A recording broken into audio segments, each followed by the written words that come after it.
En el proceso de crecimiento personal, el autoconocimiento juega un papel fundamental, puesto que implica mirar hacia adentro y reflexionar sobre quiénes somos y comprender nuestros pensamientos, sentimientos, motivaciones y comportamientos. Precisamente, nuestro próximo invitado, en su nueva obra, nos ofrece una novedosa y fresca perspectiva del crecimiento personal que nos ayuda a crecer como seres humanos. En este sentido, en el programa de hoy hablaremos del arte de jugar la vida y lo haremos con Carlos González, licenciado en Ciencias Físicas, profesor con una experiencia de 24 años como maestro de matemáticas y de física para adolescentes, creador de la mirada en crecimiento personal y social Educar Empoderando, es investigador y divulgador de los nuevos paradigmas del conocimiento, conferencista sobre crecimiento personal, escritor y autor de Jacobo y el viejo indomable, 12 encuentros para descubrir el arte de jugar la vida, de la editorial Alimentos con Luz, y que está disponible también en Amazon. Bienvenidos a la era del ser.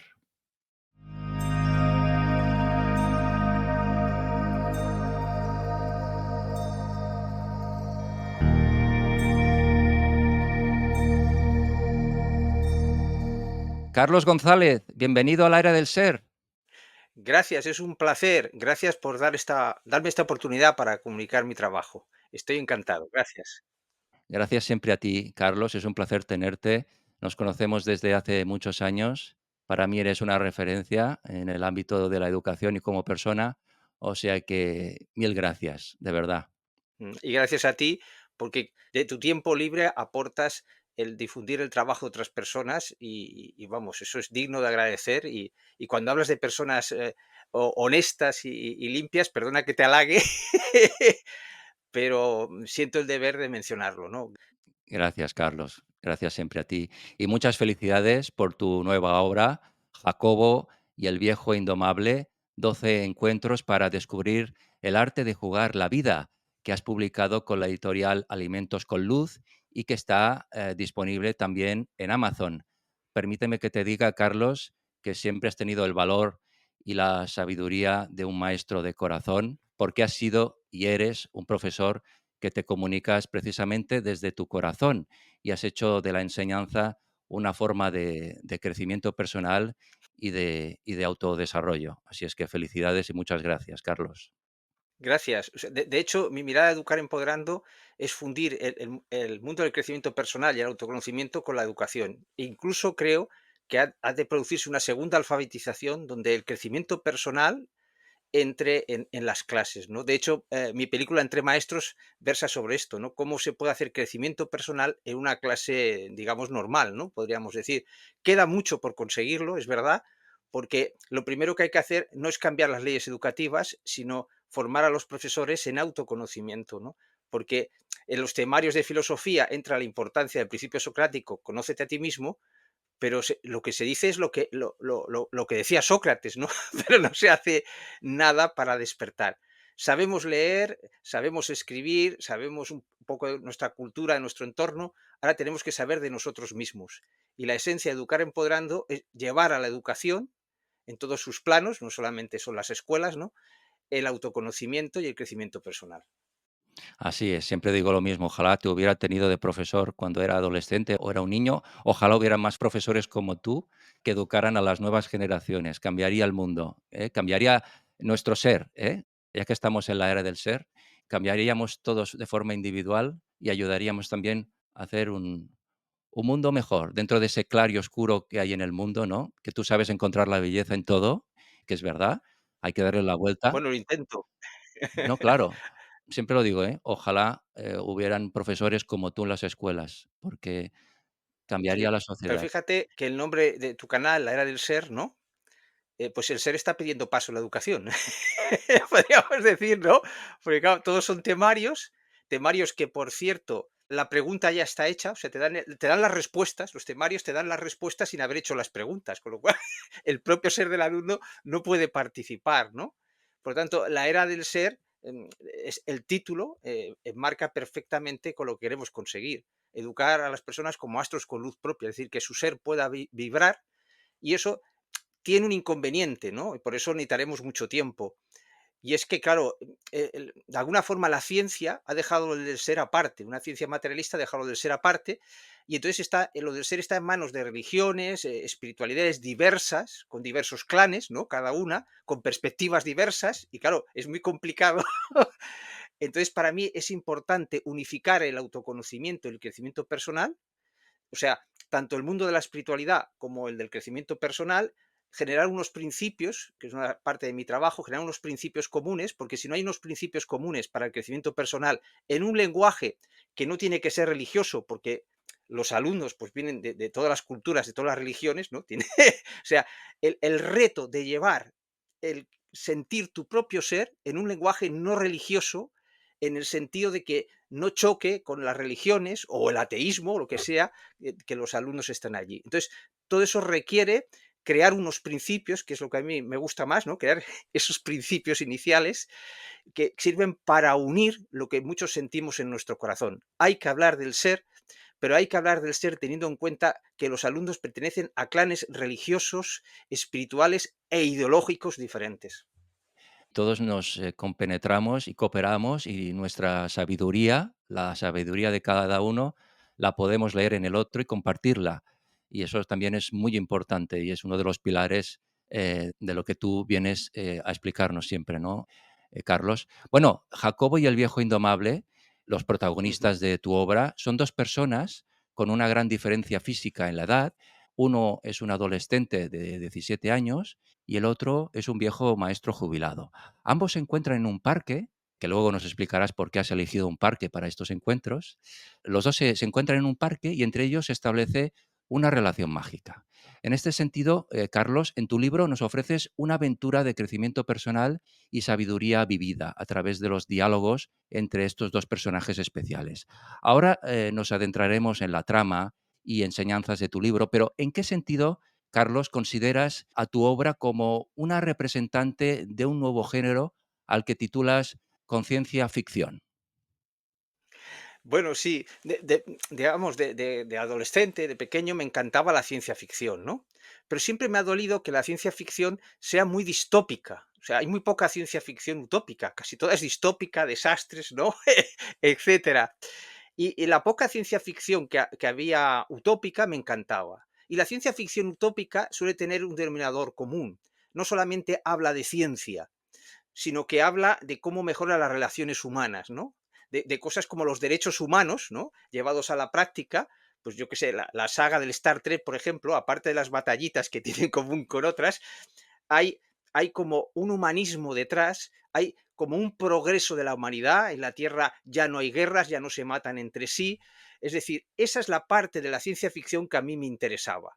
Entonces, en mi camino, al ir andando, mi camino, al descubrir que lo que perseguía yo era la luz que había dentro de las personas como profesor, entonces me di cuenta que me interesaba más que la ciencia ficción, la conciencia ficción. Es decir, especular sobre cómo puede ser el futuro de la humanidad para que los humanos tengamos más conciencia y nos consideremos, como se dice en el prólogo de los derechos humanos, en el primer artículo, se dice que los humanos debemos comportarnos como hermanos los unos con los otros, pensando tan diferente, con religiones tan diferentes, a mí eso me cautiva.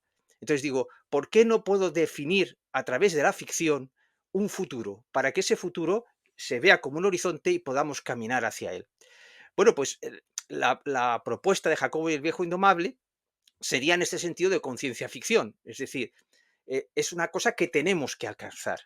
Siempre me gusta generar principios, horizontes, ¿no? Creo que es importantísimo porque vamos a mejorar la educación, vamos a mejorar la sociedad, vamos a mejorar la democracia, pero tendremos que definir los horizontes, si nos damos vueltas, ¿no? Entonces, en Jacobo y el viejo indomable es un libro de crecimiento personal, pero ante todo es de educación. Y complementa a mi primer libro, que era 23 maestros de corazón. Ahí se plantea básicamente lo mismo, pero en una clase de secundaria, ¿no? Con chicos de 17 años. Y entonces me había quedado el rescoldo de decir, bueno, la educación no solamente es en clase, la educación también es maestro-discípulo, maestro-alumno, ¿no? Esa relación personal faltaba. Por tanto, Jacobo y el viejo indomable complementa a 23 maestros de corazón, ¿no? y define cómo puede ser la relación íntima entre un alumno y un maestro, cómo le sigue enseñando. Claro, en la relación dual con un solo alumno se pueden hacer cosas que en grupo es más difícil. También es verdad que en grupo hay unas dinámicas que se pueden hacer que no se puede hacer individualmente. Entonces, esta relación entre alumno y maestro me fascinaba llevarla a la visión de educar empoderando. En el libro también se hace mención de otros libros, de películas, etcétera, ¿no? Hay una bibliografía. Y hay un libro, Martes con mi viejo profesor, que recomiendo a todo el mundo, y que entonces el viejo indomable habla con el alumno sobre este libro, y ahí hay también una relación entre un viejo profesor y un alumno. Un viejo profesor que se está muriendo, ya jubilado, etcétera, ¿no? Y el alumno. O sea, es el único libro que conocía yo previamente que planteaba esta relación, ¿no? Pero yo quería hacer esta relación sin necesidad de que el profesor se muriese, ¿no? De que estuviese Claro. enfermo. Y de ahí Ahora, un poco ahora, la idea.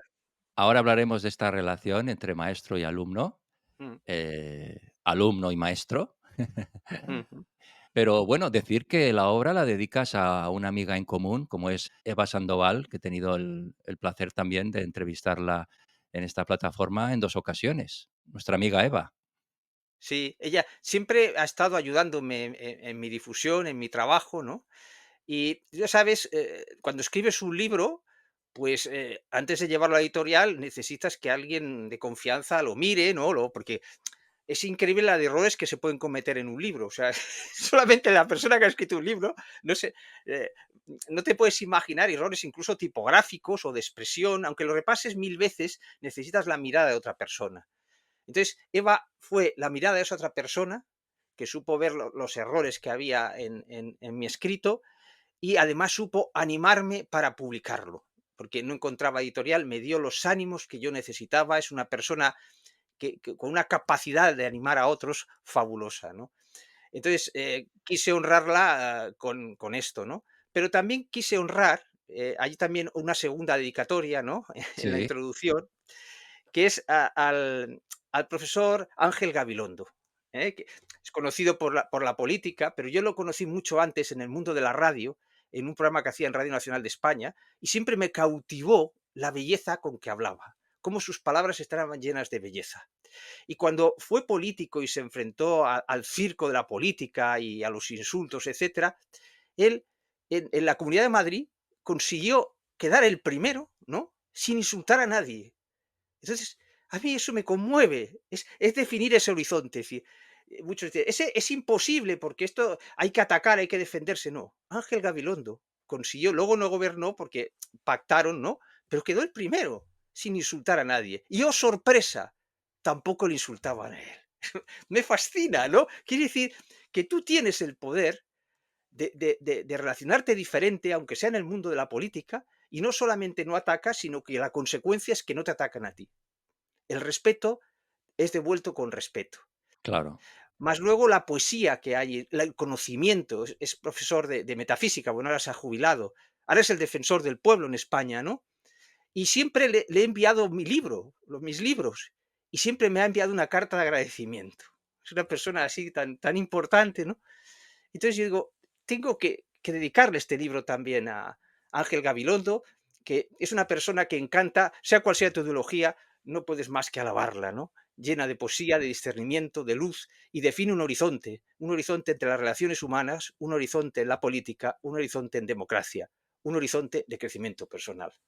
Bueno, es que yo creo, Carlos, que en el camino de la vida siempre encontramos a personas que nos inspiran, ¿eh? Tanto podemos en un momento dado inspirar nosotros como inspirar nosotros a otras personas, ¿no? Y la inspiración es muy bonita porque nos abre puertas a otras dimensiones, ¿no? Que nos hace como de espejo, porque admiramos o vemos cualidades o vemos esa sabiduría en el otro que también la tenemos nosotros, ¿no? Y de alguna manera esa inspiración nos ayuda también a despertar la Mm, nuestra. Y a crecer como seres humanos. Bueno, tu libro está especialmente dirigido también a las personas que, como es el caso, por ejemplo, de nuestra amiga Eva Sandoval, gran persona, gran conferenciante, gran ser humano, pues han sentido dentro de ellas desde siempre, de alguna manera, una parte indomable mm. ante todo tipo de imposiciones, ¿verdad? Sí, sí, sí. En su caso, la indomabilidad se expresa, desde mi punto de vista, y se lo he comentado mucho a ella, a través de la rebeldía, ¿no? Podríamos decir. La indomabilidad tiene varias formas de expresarse, ¿no? Pero básicamente la idea de la indomabilidad es que no te dejas domesticar. Todo el mundo en este viejo paradigma, la dualidad o como lo queramos llamar, ¿no? Que nos desconecta de nosotros mismos y que ha gobernado el mundo y todavía lo gobierna en buena medida, pues de alguna forma somos domesticados. Y esto no es malo, porque hay que entender las cosas, encontrar el sentido de las cosas. Que una cosa se tenga que dejar atrás no quiere decir que sea mala, pero se ha de dejar atrás, ¿no? Entonces, cuando nosotros nacemos no sabemos quiénes somos, no vemos la luz de nuestro ser, desde luego, yo no la he visto de niño, ¿no? Luego has tenido que leer libros, etcétera, encontrarte con personas, ¿no? Entonces naces totalmente, pues, indefenso. Y entonces tu clan familiar, tu clan cultural, pues te acoge, ¿no?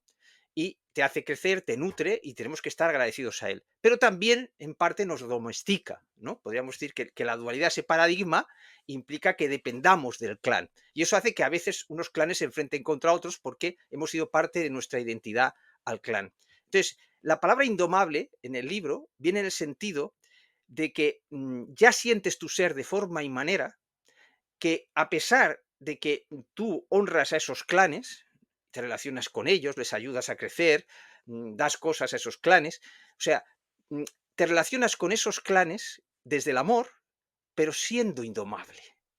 Ya no estás domesticado. O sea, el libro enseña a cómo podemos vivir desde el amor nuestras relaciones con personas que piensan diferentes, con personas de nuestro propio clan que nos quieren hacer comulgar con ruedas de molino, pues dice en España, es decir, hacer algo que realmente nos sentimos, cómo con nuestro clan que nos ha acogido, nuestra propia familia, nos podemos relacionar, ¿no? Entonces, si solamente hay rebeldía, la rebeldía crea una reacción en contra, podríamos decir, ¿no? Entonces, la indomabilidad es como un paso más allá de la rebeldía, en la que tú puedes no permitir ser domesticado, en la que eres indomable, ¿no? Pero no causas un roce con las personas de tu alrededor. Esa sería un poco la indomabilidad, el sentido de la palabra indomable en el libro. Bueno, una de las propuestas de esta obra es llevar, como bien dices, la indomabilidad a la sabiduría, para que así no termine en una rebeldía y no caiga Ujú. en las fauces del victimismo, ¿no? Como bien dices. Podemos decir también que tu libro está dedicado a los jóvenes para ayudarlos a entender este mundo, ¿no? Tal y como están representados en el perfil de Jacobo. Carlos, en tu condición de físico, llevas años buscando un nuevo paradigma en el campo de la conciencia humana, que nos lleve más allá de los dramas y conflictos que hemos vivido a lo largo de toda la historia. En este contexto, Carlos, ¿consideras que durante milenios la humanidad, sin percatarse de ello, ha pensado y sentido según un paradigma global que nos ha empujado a dramatizar la vida? Sí, totalmente. O sea, en mi etapa de adquirir conocimiento y de poder ensayarlo con mis alumnos, esos 24 años que estuve, pude comprobar, ¿no? Y por mí mismo, eh, cuáles eran las cosas que nos ataban, cuáles eran las cosas que nos impedían ver nuestra propia luz, nuestro propio ser, seres humanos, ¿no? Podríamos decir. Entonces, me di cuenta que dramatizábamos en exceso. Es decir, mm, por pequeñas cosas empezamos a dramatizar. Yo que bueno, pues, lo que siempre se dice, alguien te insulta y tú entras en la dinámica del insulto, ¿no? Y bueno, como dicen muchos maestros de crecimiento personal, incluso Buda, ¿no? Dice, pues no cojas el insulto, sí, pero estás programado para cogerlo.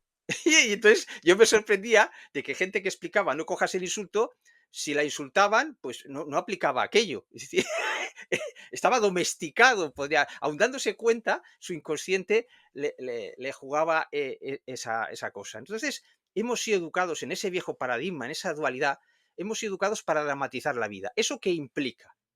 Que ante un pequeño problema tendremos a dramatizarlo, a exagerarlo. Es decir, imaginaos que nos duelen las palabras de alguien. Entonces nuestra atención va dirigido a ese dolor. No nos ha enseñado a apartar nuestra atención de ese dolor. Incluso un dolor físico. Si tú apartas la atención del dolor físico, no necesitas un analgésico.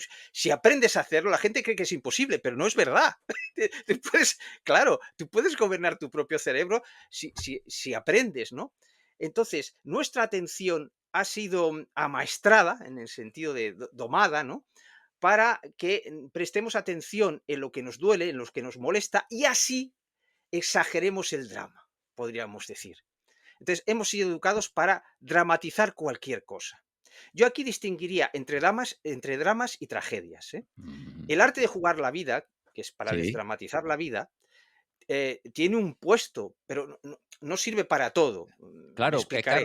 Carlos, porque Sí. en este contexto, la propuesta de este libro es, como bien Mm, dices, sustituir la dramatización de la vida en la que todos inconscientemente hemos sido educados, como bien indicas, por el arte de jugar la vida. De hecho, tu obra, Jacobo y el viejo indomable, tiene como subtítulo 12 encuentros para descubrir el arte de jugar la vida. ¿Qué es exactamente para ti el arte de jugar la vida, Carlos? ¿Y qué papel juega nuestra creatividad en ese juego vital? mm. Bueno, fíjate que hay una cosa que coincidimos todos, el crecimiento personal, la importancia de sentir nuestra presencia y dirigir nuestra atención. Yo creo que todos los que se han entrevistado estaríamos de acuerdo, ¿no? Lo que cambiamos es el método, la forma, la propuesta, ¿no? Es decir, ¿cómo te vas a empoderar si no sientes tu presencia, si no sabes manejar tu atención? Cosas muy difíciles, tal como hemos sido educados, ¿no? Entonces, el arte de jugar la vida, bueno, terminando lo que decía antes, hay que distinguir entre drama y tragedia. Es decir, el arte de jugar la vida es de difícil aplicación en Gaza, por ejemplo, porque las personas viven una tragedia. Por tanto, tienen que sobrevivir, ¿no? Vamos, el contexto. En cambio, casi seguro que las personas que están oyendo estas palabras, su vida es lo suficientemente segura como para poder aplicar el arte de jugar la vida. Es decir, para empezar por desdramatizar los dramas que hemos exagerado. Y eso nos absorbe muchísima atención. O sea, simplemente desdramatizar los dramas que están exagerados, que no tenían que ser dramas, nos va a dar una disponibilidad de tiempo, de perspectiva que nos va a permitir poder dedicar nuestra atención a los dramas que sí están justificados, que normalmente son muy pocos en la vida. Entonces, nuestra atención puede ir a ellos. Porque normalmente estamos confundidos. Vivimos igual un drama más duro con uno que es insignificante, ¿no? Estamos en una Sí, vorágine, ¿no? Pues sí. el arte de jugar la vida dice, bueno, vamos a ver qué dramas no merecen que sean dramas, ¿no? Eso podríamos empezar a decir. Me gustaría explicarlo desde esta perspectiva. Veréis, eh, yo discrepo con parte del crecimiento personal, del pensamiento positivo, que te hace creer que todo es posible, ¿no? Discrepo con esta mirada. El pensamiento positivo es para animarte, pero no quiere decir que esa frase de pensamiento positivo, que yo también hago, sean de sabiduría, ¿no? Es la sabiduría de animarte, de hacerte creer que puedes hacer algo. Pero luego se verá si las circunstancias te permiten hacerlo o no. Esta es para mí la auténtica sabiduría. Entonces, cuando uno nace, yo pienso que en esto podemos estar de acuerdo todos, es el destino y el libre albedrío. Veréis, le preguntaron a un maestro de la India qué era verdad, el libre albedrío o el destino. Y el maestro empezó a reírse de forma desaforada. Ya el discípulo dijo, maestro, ¿por qué te ríes? ¿Te ríes de mí o qué pasa? Dice, no, no, es que no has entendido que el libre albedrío y el destino son dos caras de una misma moneda. Claro, la dualidad lo que hace es enfrentar las cosas en vez de verlas como complementarias. El Claro. destino y el libre albedrío son complementarios, no existe el uno ni el otro. Y hay que aprender a jugarlos. Ahí empieza el arte de jugar la vida. Cuando nosotros nacemos, no tenemos conciencia de haber elegido nuestra familia, nuestra cultura, nuestra genética. Es decir, nacemos con unas cartas, como quien juega al póker, ¿no? Pues le dan las cartas y no ha elegido las cartas que le llegan, ¿no? Entonces, el arte de jugar la vida es aprender a jugar las cartas de tu destino utilizando tu libre albedrío, tu creatividad específicamente, tu creatividad libre. Entonces, desde Educar Empoderando decimos que en la vida hay unos puntos inevitables. ¿Qué puntos inevitables hay que todos estaremos de acuerdo? ¿Dónde has nacido? ¿En qué cultura? La genética. Son puntos inevitables. Nadie tiene desde su conciencia del ego haber elegido aquello. Y hay que partir desde esa conciencia, ¿no? Pero yo creo que hay más puntos inevitables. Cuando uno analiza la vida en una perspectiva amplia, se da cuenta que aquella mujer con la que ha tenido hijos, etcétera, eso tenía que ser un punto inevitable. ese amor que siente por sus hijos tiene que ser un punto inevitable. Hubiese hecho lo que hubiese hecho, probablemente hubiese tenido ese encuentro con esa mujer y tenido esos hijos. Hay puntos inevitables positivos y también hay puntos inevitables negativos, ¿no? Por ejemplo, si naces en una guerra, ¿no? Entonces, yo pienso que la vida de una persona, digamos que es como una línea, ¿no? Y hay unos puntos inevitables, el nacimiento y unos cuantos más que pueden ser discutibles. Cada uno, la vida dirá, bueno, esto es un punto inevitable, pues, es una cosa que cada uno tendrá que discernir si es un punto inevitable o no. Si es inevitable, por mucho que haga, tiene que pasar por él. Entonces, el arte de jugar la vida es coger las cartas que te da tu destino y desde tu creatividad libre, es decir, liberar a tu creatividad de la domesticación de tus clanes. Como indomable, desde esa creatividad libre, aprendes a jugar las cartas de tu destino a través del libre albedrío y a través de tu Ajá. creatividad. Y ahí Apuntas empieza el arte de jugar la vida. Apuntas, Carlos, como bien nos estás exponiendo, que estos pequeños y absurdos dramas los podemos desarmar con un poquito de sabiduría. El arte de jugar la vida es la propuesta de Educar Empoderando para precisamente desarmar esos dramas. Hablas de la creatividad libre, Carlos. ¿Consideras que esa creatividad libre, gobernada por nuestro corazón, es el don más grandioso que tiene el ser humano? Hombre, no me atrevería a decir tanto, pero es un don esencial. Y hay que educar teniendo en cuenta que hay que liberar esa creatividad libre, ¿no? Porque claro, todo el mundo tiene creatividad. O sea, por ejemplo, la frase de Ken Robinson, las escuelas matan la creatividad, siempre he estado en desacuerdo con ello. Tú no puedes matar algo esencial al ser humano. Lo que puedes hacer es domesticarlo. Esta es para mí una diferencia importantísima, ¿no? Es decir, tú no puedo matar la creatividad de una persona. Una persona es creativa, yo que sé, insultando, dramatizando, es creativa. Y, cambiando su pasado inconscientemente. Claro, toda persona es creativa. Ahora su creatividad no es libre. Está domesticada por esa visión de dramatizar la vida. Entonces, el Claro. primer paso educativo que habría que hacer es liberar la creatividad para que sea una creatividad libre. Claro, y una creatividad no puede ser libre si el alumno, si la persona no siente su propio ser, su propia luz, más allá de los clanes que le han educado o que le han instruido, ¿no? Por lo tanto, es de vital importancia la creatividad libre.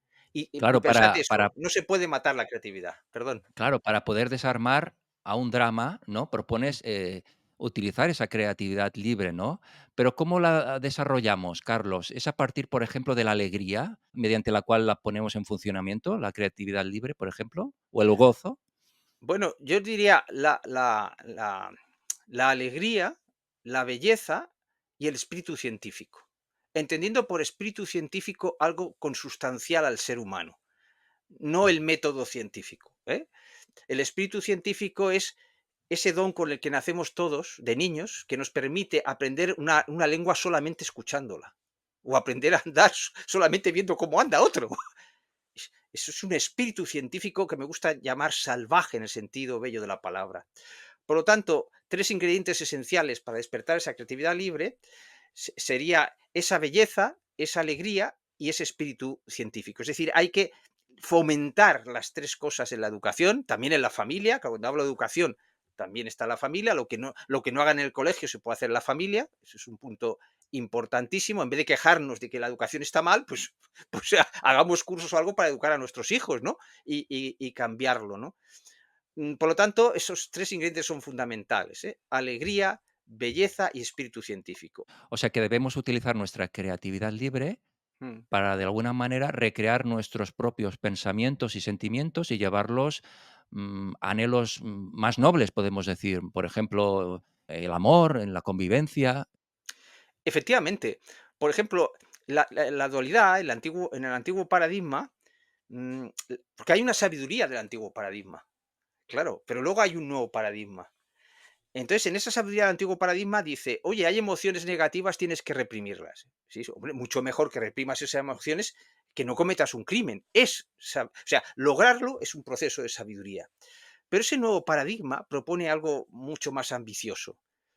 Y todo es a través de la creatividad y la belleza, ¿no? Y la alegría. Es decir, ¿qué pasa si en vez de oponerme frontalmente a la emoción negativa o al pensamiento negativo, en vez de enfrentarme a él, ¿no?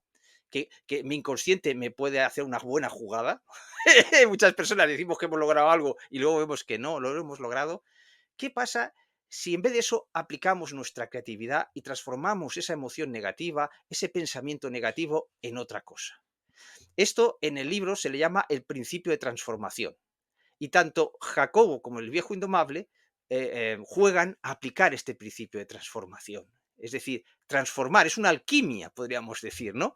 En Claro, vez de enfrentarme, luchar, porque en realidad cuando uno quiere, de alguna forma, atacar sus propios sentimientos o sus propias emociones negativas, está en lucha interior, está en guerra, no va a tener paz. Claro, eso es mejor que no hacer daño, evidentemente.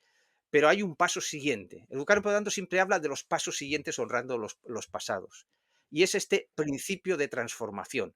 Aprendamos a transformar nuestras emociones, nuestros pensamientos. Para ello tenemos que aprender a no juzgarlos.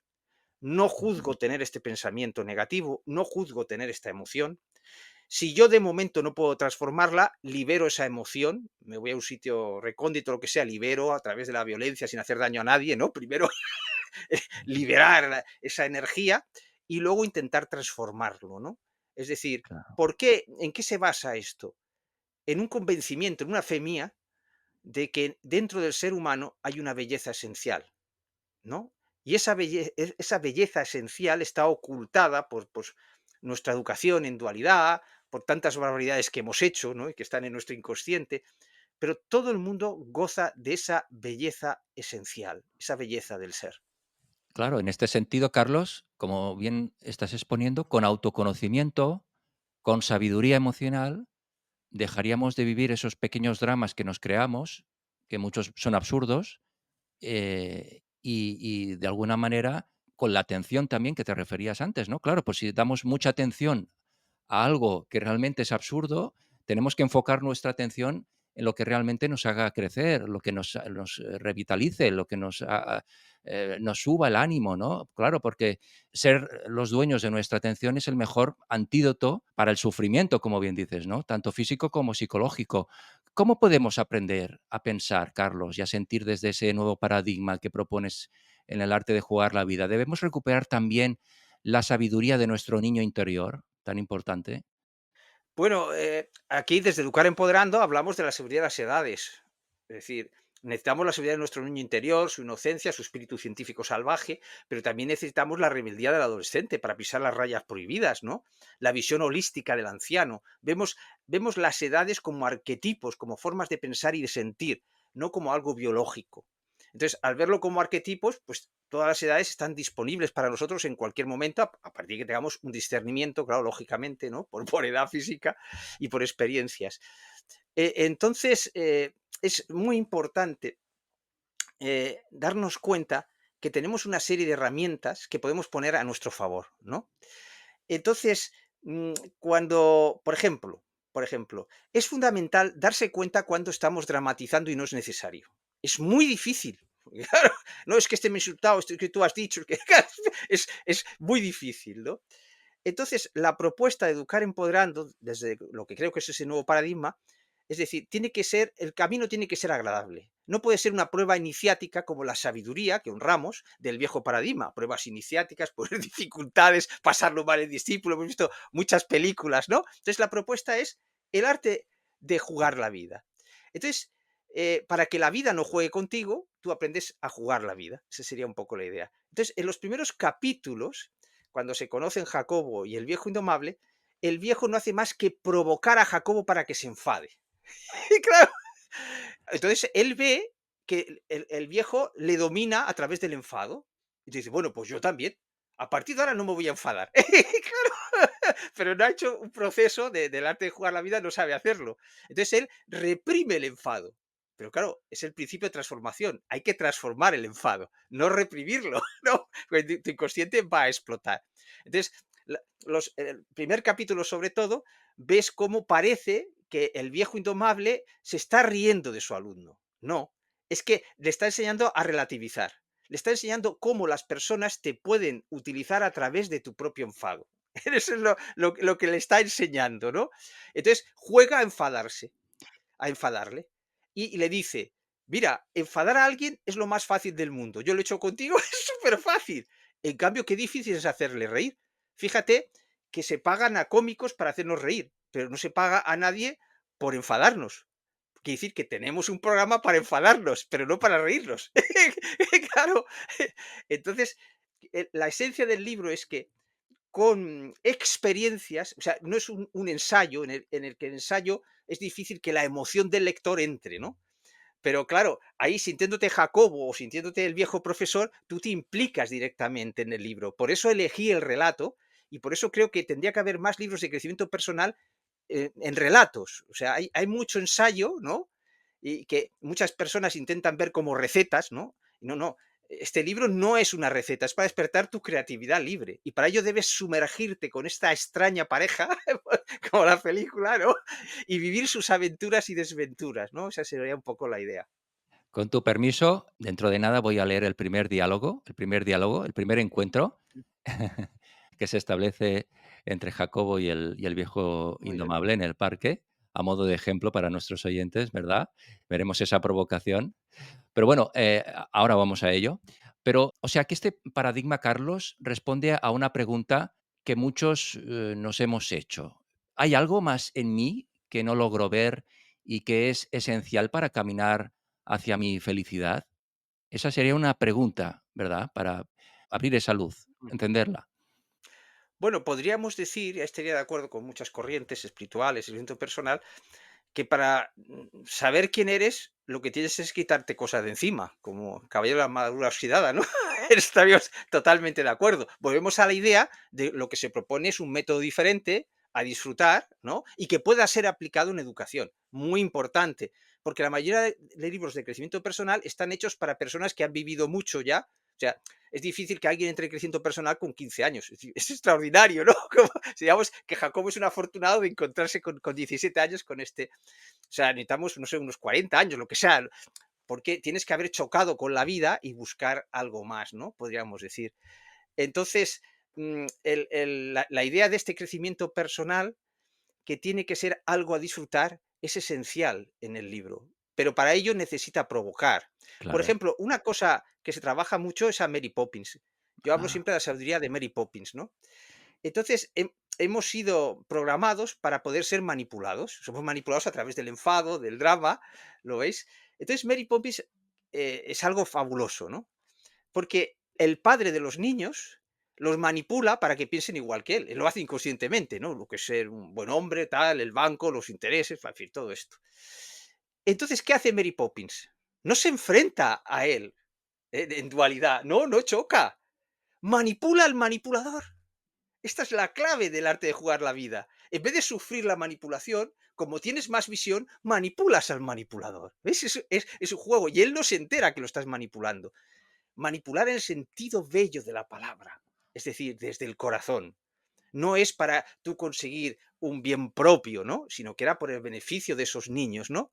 Porque esa persona que está tan manipulada no te va a entender o te va a entender mal. Entonces necesitas manipularlo desde el corazón.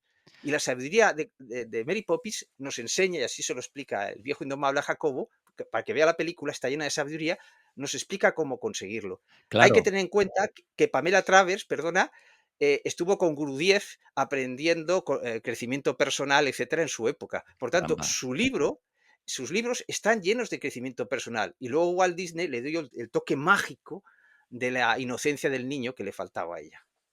Claro, porque entiendo que el personaje de Mary Poppins es un arquetipo y tiene mucho que ver también con los personajes de tu libro, ¿no? Esa indomabilidad que presentan de alguna Mm. manera conectan con Mary Poppins, ¿no? Porque, ¿qué nos invita realmente el arquetipo que conforma el personaje de Mary Poppins?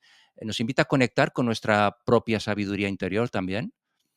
Claro, sobre todo a dejar de estar domesticados. No lo dice de estas formas, pero digamos que un arquetipo claro de indomabilidad es Mary Poppins. Porque además ella, fijaos, simula que está enfadada. O sea, engrana perfectamente con la idea del libro. O sea, simula que está enfadada. O sea, les quiere muchísimo, pero simula que está enfadada. Entonces ella no es víctima de su enfado. Ella utiliza el enfado, el arte de jugar la vida. Utiliza la manipulación y el enfado para mover a las personas que se encuentran en ese nivel de conciencia en ese momento, ¿no? Para ayudarles a progresar, ¿no? Y luego hay tantísimas cosas de símbolos, ¿no? El desollinador, ¿no? El limpiar, cómo la carta llega por allí, está lleno de simbolismos increíbles. El maletín de Mary Poppins, que saca cosas increíbles de él, ¿no? Y el niño mira por debajo, ¿cómo puede caber esto aquí? Un perchero, un espejo, ¿no? Claro, entonces hay que interpretarlo. El maletín de Mary Poppins, a mi modo de ver, representa la creatividad libre. Es decir, o sea, ¿qué lleva Mary Poppins en ese maletín? La creatividad libre. Entonces, cuando saca el perchero, el espejo, dice, yo me siento en casa en cualquier sitio al que vaya, porque empleo mi creatividad libre para hacerlo mi hogar. Claro, el libro te explica todas estas cosas que existen en Mary Poppins y los que le hayan gustado las dos películas lo van a disfrutar mucho.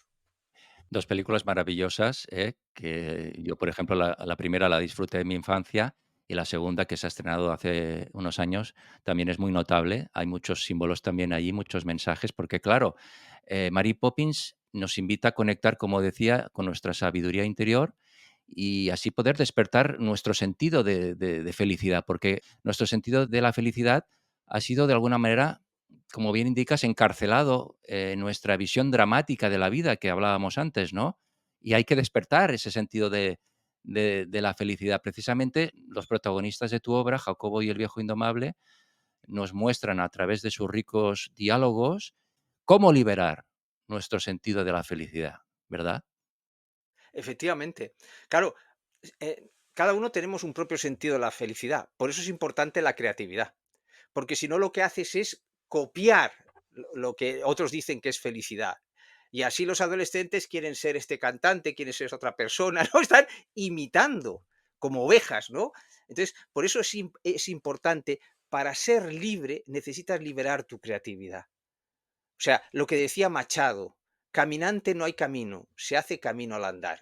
En el Claro, libro hay un principio que se basa en estas palabras de Machado, que es el principio del científico y el poeta libres. En el libro se une la esencia del poeta y del científico que crea nuevo conocimiento, no el que aplica ya, sino el que crea nuevo conocimiento, la esencia del poeta y del científico, sobre todo la física moderna, tienen algo en común, crear camino al andar. bueno, en uno de los diálogos de tu obra apuntas que la sabiduría propia de otra persona puede no ser escuchada por esta, pero sí por alguien que crea en su existencia. Así que a nuestra propia sabiduría podemos sumar la de los demás. Claro, por ejemplo, tu sabiduría, Carlos, puede dialogar con la de otra persona, con uno de tus lectores, por ejemplo. Por eso los protagonistas de tu obra acaban siendo maestros y alumnos los dos a la vez. Efectivamente, son 2 caras de una misma moneda, como el destino y el libre albedrío. O sea, para ejercer desde el nuevo paradigma la docencia, el ser maestro y alumno o discípulo va unido, no se puede separar. El viejo indomable está aprendiendo, como el viejo indomable ha visto la luz de Jacobo antes que Jacobo vea su propia luz. Claro, ahí está el juego del que tiene que despertar al alumno a ver su propia luz, su propio ser, ¿no? O sea, Claro, ¿por qué empieza siendo el maestro? Porque ve algo que el alumno no ve. Pero luego, cuando el alumno lo ve, los dos se convierten en maestros y alumnos a la vez. podemos decir, Carlos, que por un lado el anciano lo que busca es podemos decir, un desafío al encontrar a Jacobo, y Jacobo busca encontrar en ese sorprendente maestro de vida el apoyo que de alguna manera le falta, ¿no? Bueno, al principio la relación comienza impulsada por la curiosidad de Jacobo y a la vez frenada por su desconfianza ante las extravagancias del viejo. El texto está casi todo constituido por diálogos, el texto de tu obra, con el objetivo de que la conversación domine sobre la clásica descripción, ¿verdad? Unos diálogos muy frescos, por cierto, como el que a modo de muestra, si me permites, Carlos, voy a leer a continuación, concretamente el diálogo, como decía, que corresponde al primer encuentro entre ambos, ¿te parece? Sí, sí, encantado. Bueno, pues empieza así. Buenos días, mozalbete. ¿Qué quiere? Le espeta con desaire. Entrar en tu mundo. ¿Me permites que llame? Toc, toc. Pero, oiga, no estoy de buen humor. Márchese y déjeme en paz. Inexacto y absurdo. ¿El qué? Que estés en paz. Luego no puedo dejarte en paz. Está bien, pues déjeme en mi no paz. No me apetece. ¿Pero qué se ha creído usted? He creído que necesitabas mi ayuda, le dice con una sonrisa seductora. ¿Y usted qué sabrá sobre lo que yo necesito? Bien, ya veo que primero necesitas mi ayuda para comprender que necesitas mi ayuda, dice mientras se recoloca su gorra. Usted, usted se ha escapado de un manicomio, ¿verdad? ¡Premio! Acertaste. Me he escapado del manicomio de mi educación en la escuela y en casa. No me digas que no has sentido más de una vez que lo que querían inculcarte iba contra tu propio sentir. El muchacho se queda en silencio, tratando de escucharse por dentro y finalmente responde, muchas veces. Supongo que es normal en un adolescente. Forma parte de la sabiduría de la adolescencia. ¿El qué? ¿Y por qué habla de sabiduría? Cada edad tiene su sabiduría. La persona auténticamente sabia utiliza la de todas las edades, aunque su carnet de identidad le diga que solo está viviendo en una. Es una de esas jugarretas de nuestra educación, hacernos creer que solo disponemos de nuestra edad física. Ahora no me cabe la menor duda. Está usted loco. Claro, pero a ti te encanta esta locura porque te hace sentirte más auténtico. Reconoces en mis palabras algo dentro de ti que te gusta, dice con una fingida risita malévola. ¿A mí? ¿A mí qué me va a encantar? Sus locuras no me interesan lo más mínimo, responde absolutamente seducido por las palabras del anciano. Está claro, un típico caso de decir una cosa y sentir otra. Estás totalmente dominado por el viejo paradigma. ¿Viejo qué?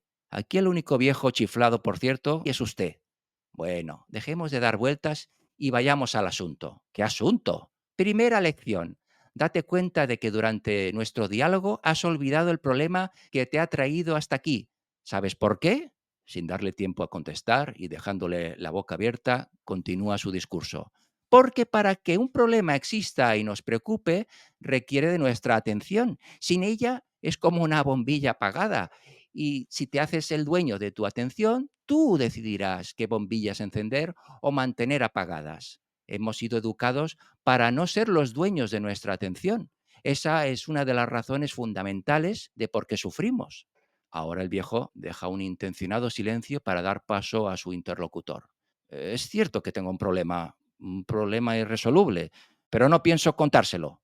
Yo a usted no le conozco de nada. Hagamos pues las presentaciones. ¿Cómo te llamas? Me llamo Jacobo. No te he preguntado cómo te llaman, sino cómo te llamas. ¿Y qué diferencia hay? Muchísima. Jacobo es un nombre que te impuso tu familia. Seguro que nunca has pensado en elegir un nombre por ti mismo. ¿Y de qué hubiese servido? ¿Lo hubiese tenido que hacer después de años de llamarme todo el mundo Jacobo? Antes no tenía uso de razón para ni siquiera planteármelo. Además, nadie se pone el nombre el mismo. ¡Qué tontería! No lo hacen porque no son ciudadanos libres, sino súbditos. ¿Súbditos de quién? De los clanes en los que han nacido, su cultura y su familia, sin ir más lejos. Estos clanes te instruyen sin que te des cuenta, para que pienses y sientas siguiendo sus mitos. Al proceso lo llaman educación, pero en el fondo es una instrucción. Claro que te dejan ciertos grados de libertad, incluso permiten que haya ovejas negras, pero estas tampoco son libres. Son siervas de los polos contrarios a los que expresan la mayoría. Es un juego de dualidades. Ah, comprendo. Usted es uno de esos que creen en las conspiraciones, que lo ven todo negro y que creen fanáticamente que estamos dominados por poderes ocultos de todas clases. Te equivocas. Yo veo belleza en esa instrucción. Gracias a ella hemos adquirido muchos dones, pero ahora toca el paso siguiente, el del empoderamiento del ser humano. ¿Empoderamiento? Primero me habla de que somos poco menos que títeres de la cultura y de la familia, y luego de empoderarnos, dice haciendo el signo de loco sobre una de sus sienes. Son demasiadas cosas de golpe para un primer encuentro. Volvamos a tu problema. ¿Primer encuentro? ¿Se piensa que va a haber más? No se imagine ni por un momento que yo voy a ser su súbdito. Perfecto. Veo que lo vas entendiendo. Un rebelde como tú no puede ser súbdito de nada ni de nadie, aunque por falta de información en estos momentos lo seas de bastantes cosas. Precisamente porque querrás averiguar a qué le has cedido parte de tu poder de decisión, volverás a mí. Tendremos más encuentros. Yo siento la rebeldía de quien está preparado. ¿Y tú? Lo estás. Bueno, Carlos, este y los otros diálogos que están en tu obra siguen las directrices del arte de jugar la vida, que hace del misterio de nuestra existencia un juego a disfrutar, ¿no? Sí, sí. Ha sido muy agradable ver tu locución, ¿no? Porque no, nunca nadie me había leído el libro así delante, ¿no? Ha sido muy, muy agradable y cómo cambiabas la voz cuando interpretabas al viejo, ¿no? Gracias. Bueno, he improvisado un poco, Carlos. Gracias, gracias, Carlos. Bueno, la pareja protagonista se divierte creando sus propias teorías y principios sobre la vida, hecho que les impulsa en su propia evolución como seres humanos. En este sentido, Carlos, y hablando de creatividad, entiendo que nos invitas también en tu obra a realizar una lectura creativa, ¿verdad? Sí, efectivamente. Porque, claro, aquí partimos de la base, que es fundamental también en la mirada del libro, de que a pesar de lo que se diga, nadie sabemos en última instancia por qué estamos aquí. Nadie lo sabe, porque si no, no habría tantas corrientes espirituales, religiosas, nadie, la ciencia tampoco, ¿no? Somos un misterio para nosotros mismos, ¿no? Entonces, el arte de jugar la vida se apoya en ese misterio. Entonces dice, partiendo de la base que lo que nos une a todos es que en última instancia no sabemos por qué estamos aquí, aunque necesitamos tener fe en saberlo, claro, cada uno su religión, lo que sea, y eso ayuda a la persona, ¿veis? Siempre vemos la belleza, le ayuda, pero no ha resuelto el problema. Claro, por eso hay religiones diferentes y corrientes espirituales diferentes. Sabemos que hay un ser, pero en esencia, ¿qué es el ser humano? Es un misterio. Si no, no existiría tu programa. Claro, claro, es que es un misterio, ¿no? Entonces, el arte de jugar la vida es, pongamos a favor nuestro ese misterio y aceptamos que no vamos a saber la verdad. O sea, la mirada de cuadro empoderado no es para saber la última verdad. Pero entonces, si yo no sé la última verdad, entonces en mi preparación de físico, ¿no? Me inspiré en la física teórica. La física teórica parte de la humildad de que no sabe cómo va el universo, ¿no? Y entonces, ¿qué hace? Hace teorías. Y una teoría no es una verdad. Una teoría es una metáfora para intentar explicar lo que ves. Entonces, en el arte de jugar la vida, vemos las creencias como metáforas en las que podemos crecer, pero no nos convertimos en súbditos de esas creencias. No las confundimos con la verdad. Entonces, podemos ver todo conocimiento religioso, por ejemplo, espiritual, como metáforas. Por eso hay diferentes corrientes, porque son metáforas. Ujú. Por eso en física cuántica hay diversas teorías para explicar lo mismo, porque son metáforas, no son verdades. El hecho de que no sepamos la última verdad no es un problema, es la belleza del juego. Claro, ¿quién va a jugar a algo que sabe cuál es su destino y cuál es su final? No, el misterio es la belleza del juego.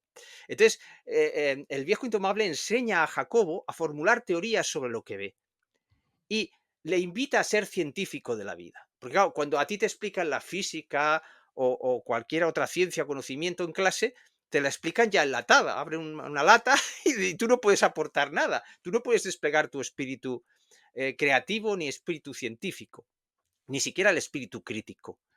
Entonces, el viejo indomable le enseña a Jacobo a formular teorías sobre la vida, no verdades.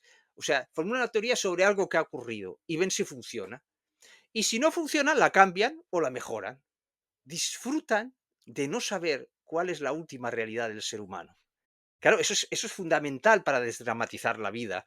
Porque, claro, vivimos una desgracia y no sabemos el último sentido de esa desgracia. Entonces, muchas corrientes dicen, no, la verdad es esto, es el karma, es no sé qué. No, sé". No, la verdad auténtica es que no sabes la última verdad. Claro, pero sí necesitas creencias, necesitas teorías. Las teorías científicas no son más que creencias, que cumplen unas determinadas condiciones. Tienen que explicar la realidad, ¿no? Pero siguen siendo creencias. Hay quien se escandaliza, pero como físico, a mí me lo enseñaron así, la facultad, no es ningún escándalo. Solo podemos saber el cómo de las cosas, me dijeron mi profesor de física en primero de la carrera. Solo Mm. podemos saber el cómo y algunos cómo. El por qué, la física y el conocimiento no lo saben ni lo sabrá, porque es un misterio. No fue casualidad que yo tuviese ese profesor, me dio luz ahí. Claro. Apuntas, Carlos, que hemos sido educados para evitar las creencias, las teorías científicas y, en general, las perspectivas de la vida que otros han creado, convirtiéndonos en meros consumidores del conocimiento y, por lo tanto, renunciando así a sentirnos también creadores del mismo. Somos instruidos en la importancia de la ciencia para nuestro progreso, pero sin embargo se nos corta las alas de nuestro propio espíritu científico, pidiéndonos que aprendamos ciencia sin intentar crearla. A este proceso le denominas, en tu mirada de crecimiento personal y social, educar empoderando, educación en autoridades, término que sintetizas en esta frase: aprendemos el conocimiento sin derecho a cuestionarlo y mucho menos Mm. a cambiarlo. ¿Qué significa para ti, Carlos, ser un científico de la vida, tal y como se autodefinen también los protagonistas de tu libro? Bien, antes una aclaración, o sea, la educación en autoridades que recibimos, que no participamos como científicos, sería la educación no empoderadora, sino desempoderadora, ¿eh? O sea, y el educar empoderando es para dejar atrás esa educación. Dejar atrás, no chocar con ella. Claro, Desde la mirada de educar empoderando, creativa, lo que hemos recibido no es exactamente una educación, sino básicamente una instrucción. Pero en la dualidad es normal que se confunda la instrucción con la educación. Instrucción significa que te dicen lo que otros han descubierto, pero tú no puedes descubrir nada. Ni siquiera puedes criticarlo, ¿no? Podríamos decir. Por ejemplo, cuando te hablan de la teoría de evolución de las especies, se vende como una verdad. Eso en física no ocurre. Una teoría, la gravitación de Newton es superada por la relatividad, y ya está, y no pasa nada, no hay ningún escándalo. Entonces, ¿por qué el darwinismo no puede ser superado por otra teoría? Porque no se ve como una teoría. Y eso, el problema empieza en la escuela, cuando se explica como una verdad. No, es una metáfora, es una teoría. Y falla en algunos puntos y se puede mejorar. Entonces, imaginaos que al alumno se dijese, a ver si averiguáis, cuando explicas la teoría de la evolución de Darwin, dónde esta teoría falla o no es buena. Investigarlo en Internet. Entonces ellos comprenden que no le están vendiendo una verdad, sino una teoría con muchos frutos, con mucha belleza, pero que es incompleta como toda teoría, porque no es la verdad. Entonces eso es educar en el espíritu crítico y en el espíritu científico. Y eso no es solamente para el conocimiento, es para nuestra propia vida. Puesto que no sabemos en el fondo por qué nos ocurren las cosas importantes, podemos especular sobre ellas, crear teorías y crecer con esas teorías, pero nunca convertirnos en súbditos de esas teorías o creencias. Yo siempre pongo el ejemplo del huevo. Es decir, hay unas creencias en las cuales hemos crecido, que es como un huevo. Nuestra familia, nuestra religión, lo que sea, ¿no? Ideologías. Entonces, vamos creciendo dentro de ese huevo. Entonces, nos dicen que esa religión es la auténtica o esa ideología es la verdadera, las demás no sirven. No, cuando tú creces mucho en el huevo, desde dentro lo rompes. Entonces, honras a la creencia que te ha permitido creer, rompiendo el huevo y saliendo de ella y entrando en un huevo mucho más amplio. Esta teoría del huevo de las creencias es muy importante porque lleva consustancial algo muy importante en el libro, la democracia de corazón. O sea, al no confundir la verdad con las creencias, que son maravillosas porque nos ayudan a crecer, a nutrir, al no confundirlas, entonces las creencias dejan de ser autoridades, las religiones también, y se democratiza el conocimiento, se democratiza la espiritualidad. La sabiduría también evoluciona. Este es un punto que muchas personas que crea roces cuando lo explico, ¿no? Dice, existe una sabiduría perenne, ¿vale? Entonces ya no, fijaos que se repite lo de la escuela, existe una sabiduría perenne, ya no podemos superarla. Bueno, entonces ¿dónde queda la evolución? Claro, pues desde Educar Empoderando, esa sabiduría perenne, llena de belleza y que nos ha traído hasta aquí, pues puede ser superada. Superada no en el sentido de ir contra ella, sino ampliada, como las teorías de física, ¿no? Entonces, ¿qué pensaría un sabio de la Edad Media, o yo qué sé, un Platón, un Aristóteles, teniendo en cuenta cómo ha cambiado el mundo? ¿Escribirían lo mismo? No, porque el concepto que tienen de mujer Aristóteles o de democracia es que, por ejemplo, la mujer no tiene derecho a votar y los esclavos tampoco. Entonces, ¿cómo un Platón, un Sócrates van a pensar lo mismo si hubiesen nacido aquí? Por lo tanto, la sabiduría también evoluciona. claro. Y me atrevería a decir algo que algunos van a decir que es que no sé o no. La sabiduría de los grandes maestros también evolucionan, porque en época de Buda el concepto de mujer era diferente al de ahora. Y cuando dice mujer podemos decir otros conceptos. La evolución del ser humano se mide por la evolución de los conceptos de las palabras claves. Mujer, hombre, ser humano, amor.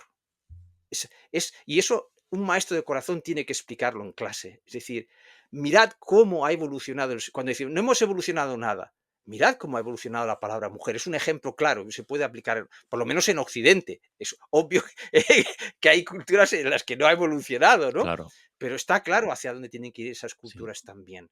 Claro. Por Sí. ejemplo, la Iglesia Católica, el nuevo Papa está intentando, ¿no?, hacer ciertos cambios, ¿no? Ya sea en ciertas visiones que se tenían de ciertos ámbitos de la sociedad, avanzar, digamos, ¿no? Porque el mundo va cambiando, vamos, avanzando, ¿no?, en algún sentido. Y siento que el Papa, Francisco, hace lo que puede en ese sentido, o lo que le dejan, porque hay ciertas cosas que, por ejemplo, Mm, desde mi punto de vista, como bien indicadas también, la visión de la mujer dentro de la iglesia para mí, yo siento que está caducada, ¿no? Tienen un rol secundario cuando la sociedad ya ha avanzado mucho en ese ujú, sentido. Y yo siento que el Papa lo cambiaría si pudiera, pero la estructura, por ejemplo, de esa vieja creencia, como tú dirías, ¿no? Esas viejas creencias, ese viejo paradigma que a veces domina en el Vaticano, pues le impide avanzar más. Este es un ejemplo que podríamos dar, ¿eh? La Iglesia Católica, y podríamos dar más ejemplos, como bien indicas. Pero bueno, se me ha ocurrido ahora, ¿no? Pensando en el mm. Papa Francisco, que él intenta adecuar la Iglesia a los momentos que vive hoy la sociedad, y en algunas cosas le han dejado o puede, y a otras aún está estancada la evolución. Sí, si Bueno, me permites un inciso, es un ejemplo perfecto de la autoridad, ¿no? El Papa tiene una autoridad. El ejemplo que has puesto es perfecto para ver cómo distinguimos en Educar Empoderando la revolución de la evolución. En la revolución se da vuelta a la tortilla como la Revolución Francesa, se traen nuevos conocimientos, pero ahí mueren personas, bueno, dramas, tragedias, etcétera. Entonces, en las revoluciones siempre sobra alguien, claro, por eso empieza el problema. Tú te has equivocado, tú no sé qué. En cambio, la evolución no sobra nadie. Entonces, cuando una persona es jefe de un clan como la Iglesia Católica y el Papa, si hace una revolución, la Iglesia se le va a romper, que deja gente atrás. Entonces, en la Iglesia hay personas muy avanzadas en esa evolución y personas muy retrógradas. Entonces, claro, si hace una revolución, se hace un cisma y se rompe la Iglesia. Claro. Entonces, yo pienso que él está apostando más por la evolución, podríamos decir, ¿no? Y, en el fondo se entienden más dos personas, yo que sé, un ateo evolucionado en conciencia y un católico se entienden más que dos católicos que se encuentran en polos opuestos de su evolución. Se entienden mucho menos, ¿no? Es decir, al final la evolución del ser humano va más allá de la religión y de la cultura que tiene cada uno. Y eso hay que tenerlo en cuenta. Ojo con las revoluciones, porque dejan gente atrás. Educar empoderando queremos evolución. Y para evolucionar hay que cambiar la educación.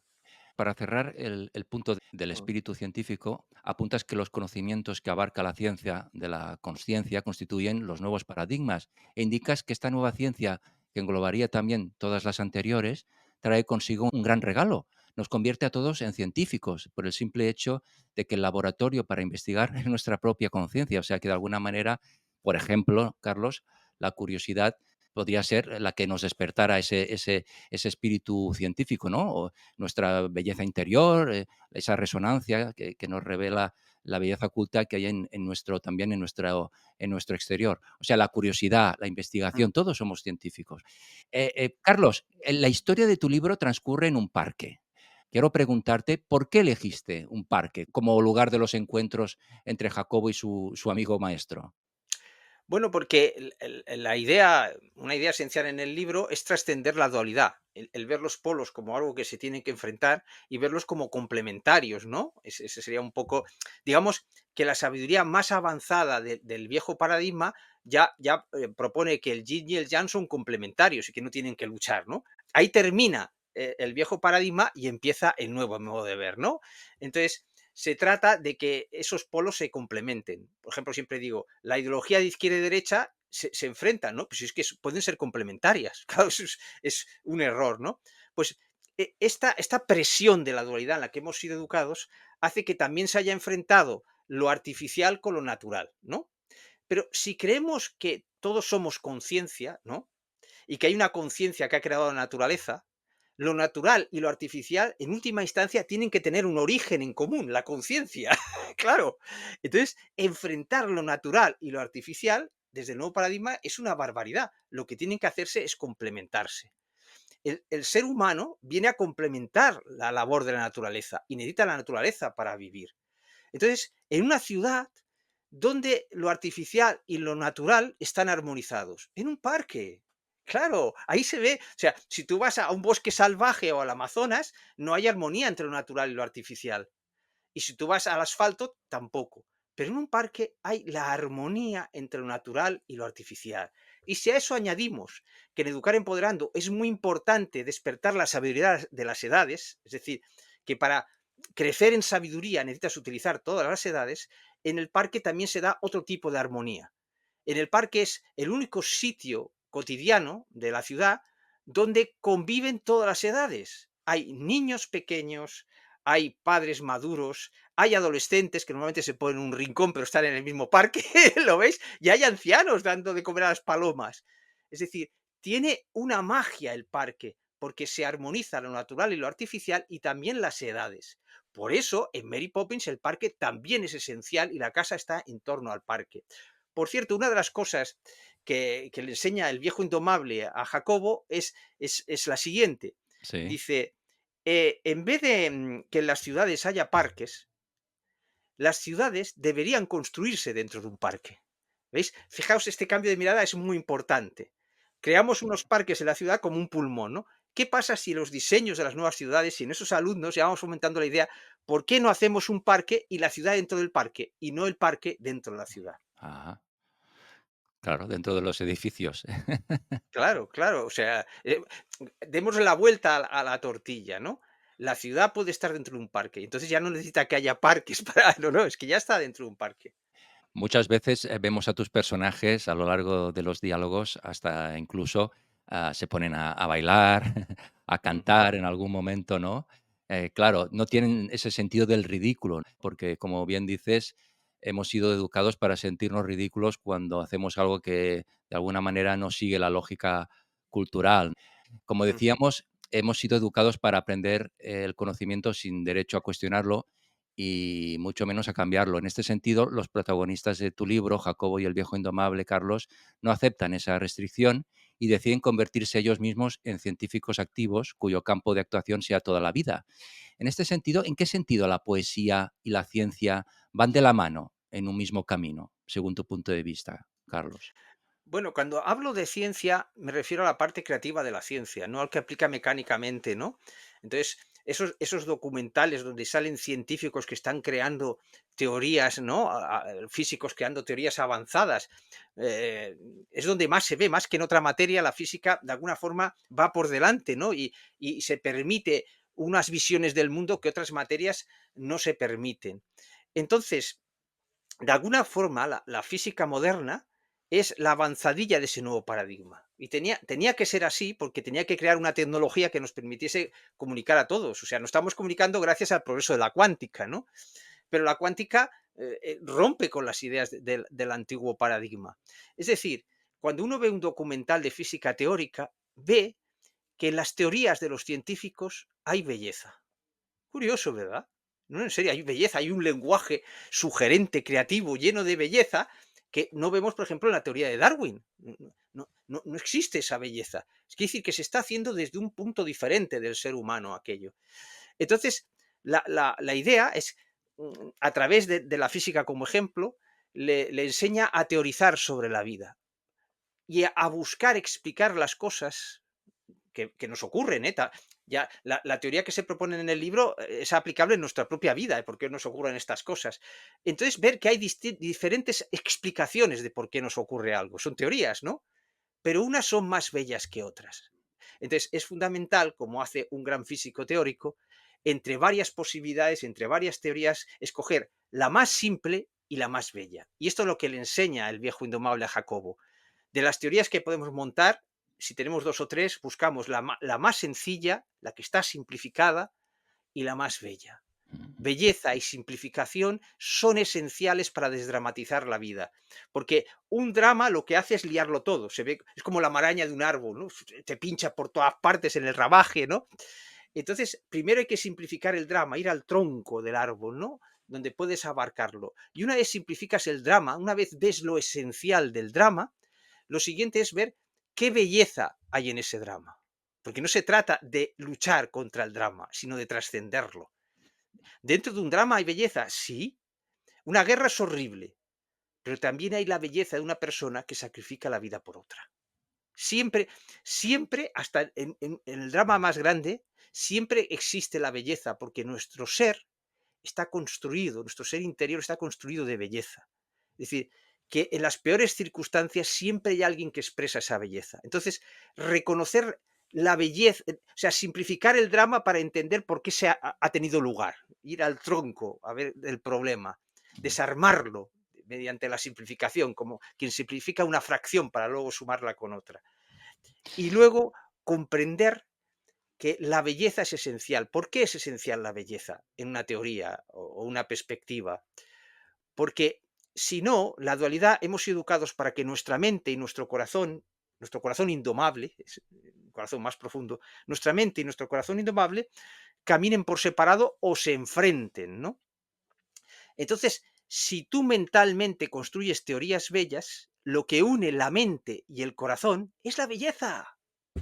Las matemáticas tienen una belleza y entonces aparece el corazón del matemático o del físico. Y entonces la sabiduría del corazón está presente en lo que está creando, en su perspectiva. La belleza es lo que une la mente y el corazón. Y con todo lo dicho, Carlos, en esta reveladora y bonita entrevista, ¿cómo descubrir a nuestros oyentes, a nuestros seguidores, les podríamos dar 2 o 3 indicaciones de cómo descubrir nuestro corazón indomable y conectar con nuestro corazón auténtico? A través, precisamente, podría ser de la belleza que estabas hablando ahora. Efectivamente, efectivamente. Claro, a ver, todo tiene niveles, ¿eh? Hay bellezas superficiales, comprarse una camisa de moda, ¿no? Claro, no vamos contra esa belleza, ojo, no tenemos que enfrentar, no, no, no. Pero hay profundidades de belleza, ¿no? Tú puedes ver a un niño desnudo del tercer mundo y ver la belleza de su mirada, ¿no? He visto a mis sobrinas adolescentes como antes de salir de casa se pasan una hora eligiendo un vestido u otro, cómo se acicalan, etcétera, y ninguna de ellas, yo les decía, es que no habéis hecho lo más importante. ¿Has mirado en el espejo tu mirada a ver si es bella? Porque si tú tienes que conmover a una persona, a un chico, lo que sea, ¿no? Tu mirada es lo más bello, lo más profundo y lo más luminoso que tienes. Mientras que tu ropa te va a hacer dudar. Podías haberte puesto otra, podías haberte acicalado de forma diferente. Enseñar a nuestros adolescentes y a nuestros niños a reconocer el ser en el brillo de su mirada. Educar como astros propios es eso, enseñarles a ver esa belleza. Entonces eso Importante. ayuda a la autoestima, porque claro, mientras tú quieras impresionar a un chico o a una chica cambiándote las bambas, la vestimenta, acicalándote, ¿no? Es que te va a crear inseguridad, porque siempre habrá otra moda diferente, es un laberinto en el que te vas a perder. Mm. Pero enseñar a sentir la luz, la belleza de una mirada, y a veces en el tercer mundo, en la India, los ves pobres, y sin embargo, qué belleza descubres en su mirada. Totalmente cierto. Qué importante todo lo que estás diciendo, Carlos. Está claro que con el arte de jugar la vida no podremos resolver las grandes tragedias de este mundo, pero sí podemos despejar el mundo de dramas que nos impiden solucionar esas grandes tragedias personales y colectivas. El arte de jugar la vida de nuestro querido invitado Carlos González es una pieza para hacer crecer la humanidad, para hacerla más humana y de alguna manera feliz. Una pieza que debemos encajar en nuestra vida, en nuestros anhelos y en nuestros sueños. Mediante el arte de jugar la vida vamos a descubrir cosas increíbles sobre el ser humano, vamos a amar nuestro espíritu científico y nuestra creatividad libre que hemos comentado a lo largo de la entrevista. Os invitamos a entrar en el mundo de Jacobo y el viejo indomable. Cada una de sus páginas es una propuesta para disfrutar de la vida y a la vez tener un compromiso para resolver los auténticos dramas de la existencia. En este sentido, recomendamos fervientemente, desde la era del ser, tu obra, Carlos, Jacobo y el viejo indomable, 12 encuentros para descubrir el arte de jugar la vida, que, como decimos, has publicado con la editorial Alimentos con Luz y que está disponible también en Amazon.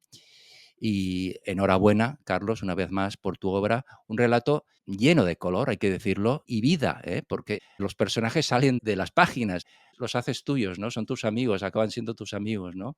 Y desde luego tu obra nos inspira en el camino de evolución personal y social y de autoconocimiento y también nos inspiras como te inspiraba a ti Ángel Gabilondo, pues tú nos inspiras a desarrollar nuestra creatividad libre. De alguna manera también tu obra es una provocación a nuestra propia sabiduría, una provocación para que despierte, ¿no? Y empiece a andar, a fluir, empiece a jugar la vida, haciendo un juego con el título de tu libro, ¿no? Muchísimas gracias, Carlos. Gracias a ti, como siempre, tu amabilidad expresa tu belleza interior, no solamente está en tu mirada, sino también en tus palabras. Gracias, Carlos. Un placer.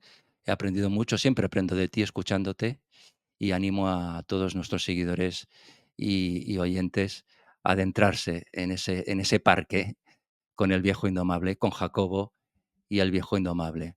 Carlos, ha sido un placer tenerte en la era del ser y espero que pronto volvamos a hablar de más cosas, si te parece bien, dentro del ámbito de educar empoderando y del crecimiento personal, porque eh, el camino de la evolución, como tú dices, es constante. Tenemos que seguir trabajándonos, tenemos que seguir descubriéndonos cada día y seguir avanzando para hacer de este mundo, bueno, una era del ser, un mundo mejor, en definitiva. Muchísimas gracias, Carlos. Gracias a ti, que tienes la generosidad de, con tu propia luz, iluminar a otros. Muchas gracias. Un abrazo. Eres muy amable. Un abrazo. Hasta pronto. Hasta pronto.